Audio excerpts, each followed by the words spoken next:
आप सभी साधक साधिकाओं को जय माँ काली, हर हर महादेव। आज की हमारी वीडियो एक अति महत्वपूर्ण टॉपिक पर है। जिस भी भाई बंधु को संतान से जुड़ी समस्या हो, संतान नहीं हो रही हो, कारण चाहे जो भी हो, XYZ, इनफर्टिलिटी हो, ग्रह दोष हो, जो भी हो, तो इसके लिए एक हम प्रयास कर सकते हैं और इस प्रयास के रूप में एक प्रयोग करते हैं, एक उपाय करते हैं जो दैहिक और दैविक दोनों तरीके से काम करेगा। दैहिक अर्थात शरीर के लिए कुछ जरूरी चीजें शरीर के अंदर इनटेक करना, जिनसे कि शरीर में वो एबिलिटी बने, और दूसरी चीज है दैविक, यानी ईश्वर से प्रार्थना। तो इन दोनों का एक प्रोसेस है। स्टार्ट करते हैं हम, जो कि ऊपर है दैविक, वहां से। आप सबने सुना ही होगा हनुमान जी के विषय में कि कवन सुकाज कठिन जग माही, जो नहीं होए तात तुम पाही। ऐसा कौन सा काम है जो हनुमान जी नहीं कर सकते, और यही कारण है कि ये उपाय हनुमान जी से जुड़ा है। हस्बैंड वाइफ दोनों को मंगलवार के दिन व्रत करना है। चाहे तो एक समय भोजन कर सकते हैं, अगर फलाहार पे रहे तो अति उत्तम है।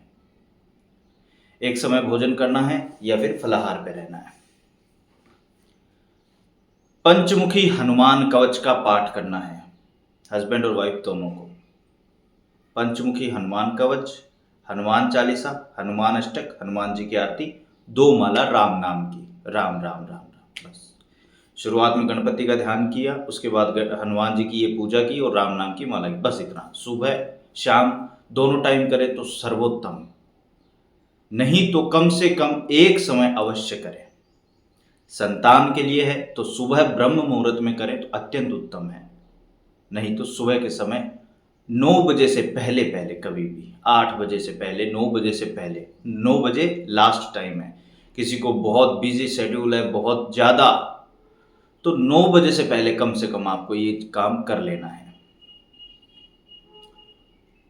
और इसके अलावा ब्रह्मचर्य का दोनों को पालन करना है। अवधि क्या है इस पूजा पाठ व्रत उपवास आदि की? हनुमान जी से ये प्रार्थना करनी है कि आजीवन हम मंगलवार का व्रत करेंगे, जब तक हमारा शरीर व्रत करने में समर्थ होगा।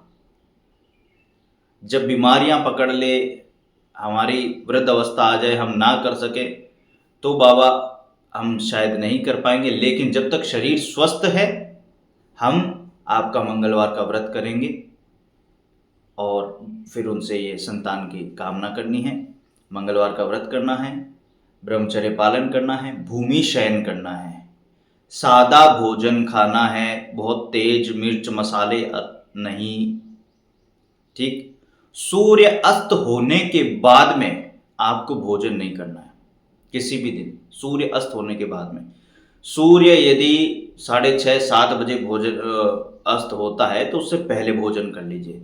सूर्य अस्त होने के बाद में, मान लीजिए आपका शेड्यूल कुछ ऐसा है कि आपको सूर्यास्त होने के बाद में ही समय मिलता है, पहले समय नहीं मिलता, तो हल्का भोजन कर लीजिएगा, जैसे दूध दलिया या खिचड़ी, सिर्फ ऐसी चीज। रोटी अन्न, मतलब ये ऐसा कोई भारी अन्न ना खाएं, ठीक है। बाहर की चीज तो बिल्कुल ही नहीं खानी है इस समय में, इस अवधि में। शॉर्ट से शॉर्ट, कम से कम छोटी से छोटी जो अवधि है वो 6 महीने की, और अधिक से अधिक जो है कि भाई बहुत ज्यादा है, डॉक्टर ने साफ ही मना कर दिया कि हो ही नहीं सकता है किसी तरीके से, दोनों ही इनफर्टाइल है, तो 3 साल का समय है। अब मैं यही कहूंगा कि पहले साल भर का ब्रह्मचर्य दोनों पति पत्नी रख करके देख लें, ठीक है। साल भर नहीं रख सकते तो 6 महीने की पहले कम से कम कोशिश कर लें। मंगलवार का व्रत करें, ब्रह्मचर्य पालन करें, भूमि शयन करें, सादा भोजन करें, सूर्यास्त के बाद भोजन ना करें, ये सब चीजें, और नित्य पूजा जो हनुमान जी की, राम जी की आपको बताइए वो करें। ये हो गया दैविक पार्ट। अब एक दैहिक पार्ट, शरीर के लिए भी कुछ करना पड़ेगा। सुबह सुबह एक आसन दोनों को करना है जिसका नाम है भस्त्रिका। आपको किसी भी पार्क में, किसी भी पेड़ के नीचे, पीपल बरगद का पेड़ हो तो सर्वोत्तम है, उसके नीचे बैठ गए, पेट अंदर सांस बाहर झटके से, इसको बोलते हैं भस्त्रिका। जैसे आप YouTube पर भी देखेंगे तो आसानी से मिल जाएगा। एक ये व्यायाम करना है। अब स्त्री को क्या खाना है? 2 महीने खाना है, 2 महीने छोड़ना है, 2 महीने खाना है, 2 महीने छोड़ना है।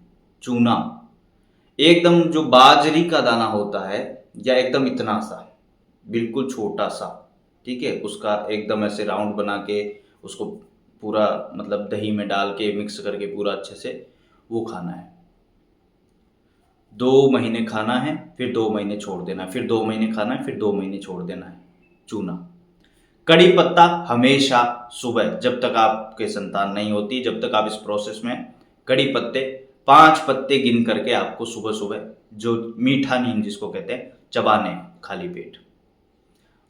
टहलने जाएंगे, भस्त्रिका वगैरह करेंगे तो 5 पत्ते वो आपको चबाने हैं, ठीक।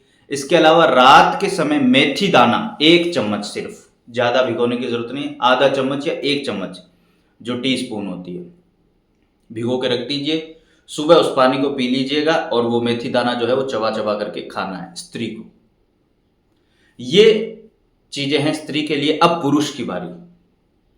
बरगद का पेड़ होता है, बरगद का पेड़ बड़ा हो चुका हो, बूढ़ा हो चुका हो, जेब में अपने एक, सुबह सुबह जाएंगे, बस 1 बतासा या 2 बतासे, लास्ट 1 बतासा हो तो सफिशिएंट है।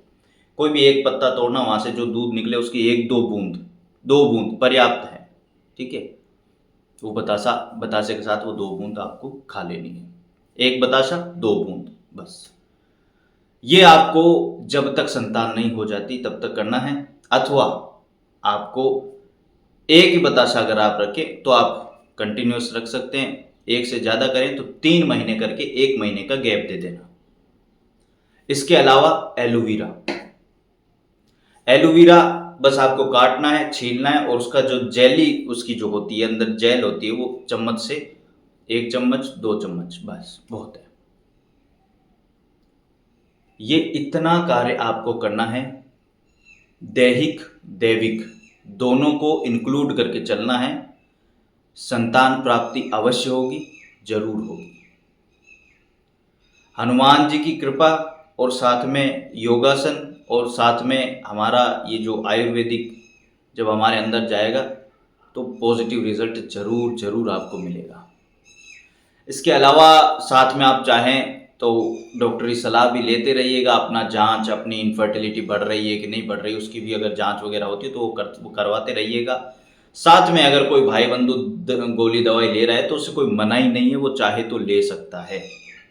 इसमें मेडिकल कोई रोक रुकावट नहीं है। आप जब चाहे डॉक्टर को दिखा सकते हैं, जब चाहे आप जो दवाई लेना चाहें वो ले सकते हैं। ये आपको एक उपाय के तौर पर मैं दे रहा हूँ, इसे आप ट्राई कर सकते हैं। एक एक्सपेरिमेंट के तौर पे भी ट्राई किया जा सकता है। इसमें कोई भी चीज़ ऐसी नहीं है जो आपको नुकसान दे।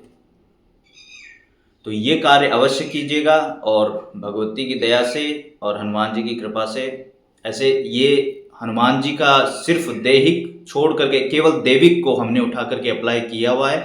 इसका पॉजिटिव रिजल्ट हमने देखा हुआ है, हमें मिला हुआ है। इसलिए ये उपाय आज YouTube पर दिया जा रहा है, क्योंकि बहुत से लोग इसके बारे में जानना चाहते हैं, संतान प्राप्ति के बारे में। तो आशा करता हूँ ये वीडियो आप सभी भाई बहनों के लिए उपयोगी होगी। जिनको भी इस प्रकार की समस्या है संतान से रिलेटेड, तो उनको ये वीडियो जरूर भेजें और आप इसे ट्राई करके देखें। आपको 100% लाभ मिलेगा ही मिलेगा। आशा करता हूं आपको ये वीडियो पसंद आई होगी। कृपया चैनल को लाइक, शेयर, सब्सक्राइब करें और बेल आइकन को दबा लें, ताकि आगे इस प्रकार की और कई वीडियोस हम अपलोड करते रहेंगे, वो सभी आपको मिले और आप अपने जीवन में जो भी संकट समस्याएं आ रही हैं उनसे निजात पाने का कोई मार्ग पा सकें। जय माता जी की। हर हर महादेव।